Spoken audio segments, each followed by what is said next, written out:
Tomatoes, they're one of the most grown vegetables in gardens and greenhouses around the world. We're going to show you how to grow the best, most productive tomatoes and much more. So get ready to take notes because you too can grow the most delicious vegetables. Hey there and welcome to our farm. I'm Mark. Bananas are doing well.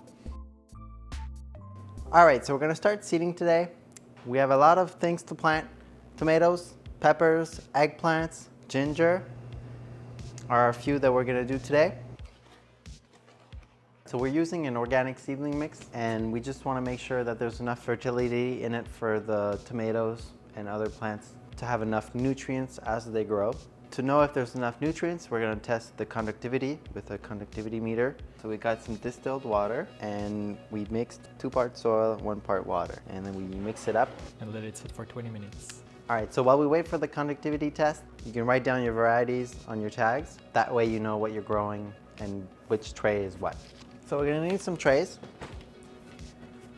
And there are different kind of trays. Smaller cells, bigger cells, bigger numbers, like 128s, 72s, 36. So we use 72 cells because they allow for a lot more space for the tomatoes to grow when they're starting to produce leaves. There will be less competition than 128 cells. We like to use these trays because they're perforated and they allow for good drainage. So once we know that there's enough fertility in the soil, we can go ahead and put water to our soil and mix it. And to know if we have enough water, we'll do a squeeze test. In a squeeze test, you'll have about this much water dripping off your fingers. That's when you know that you have enough water in your soil. And then we can go ahead and fill the trays. It's best to use organic tomato seeds. That's our preference. Now let's sow the seeds.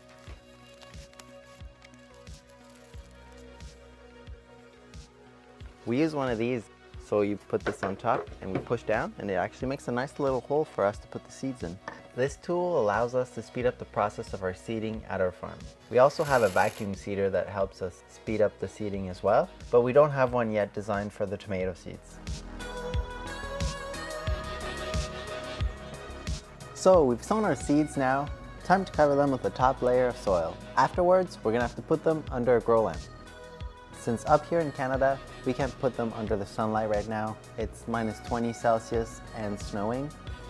Eventually, they will be transferred into the greenhouse. It would cost too much to heat the greenhouse for the amount of space that they're taking up right now. So it's gonna be time to water the trays. Be careful when watering, just so you don't disturb the soil too much and the seeds. What I meant was, don't do this. So there's a lot of different grow lights. We use a 1000-watt metal halide. There are different heights at which you have to put the lights depending on the growth of the seedlings and what kind of lights you have. So generally ours is about 5 foot away from the crop. Since it's 1000 watts, it gets pretty hot under there, so you don't want it to be too close but not too far either. We'll also maintain the proper temperatures, make sure everything is warm enough and everything's germinating properly. So we'll keep an eye on them as they grow. This year we're a little bit stressed with our red beef tomatoes. It's the one variety that we're not too sure how it's gonna go. They're a little late compared to all the other ones.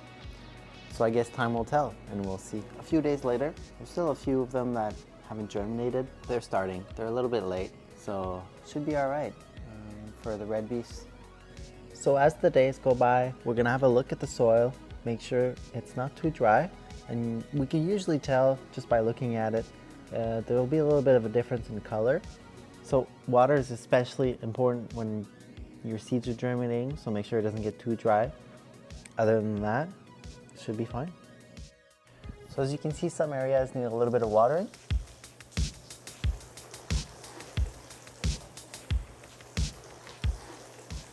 Some tomatoes fell over, that's fine. If you see that it's really stuck, because there's a lot of water, you put too much water by accident, then you can come and just give it a little tap. The water will fall off if you have the time. We generally don't do this unless it's a generalized problem, because usually we come back in a few hours and have a look. If everything's back up, no problem, all good. Eventually it'll be time for us to graft our tomatoes onto a disease-resistant rootstock and repot them. So stay tuned for that. We'll be grafting our tomatoes and showing you how it's done. We like to repot them in a 4-inch with a little bit more compost inside the soil mix. And remember, gardening is all about having fun, experimenting, so don't be afraid to try new things and see what works best for you. Thanks for joining us today. If you have questions or comments, leave them below. Please like and subscribe for more gardening tips and tricks.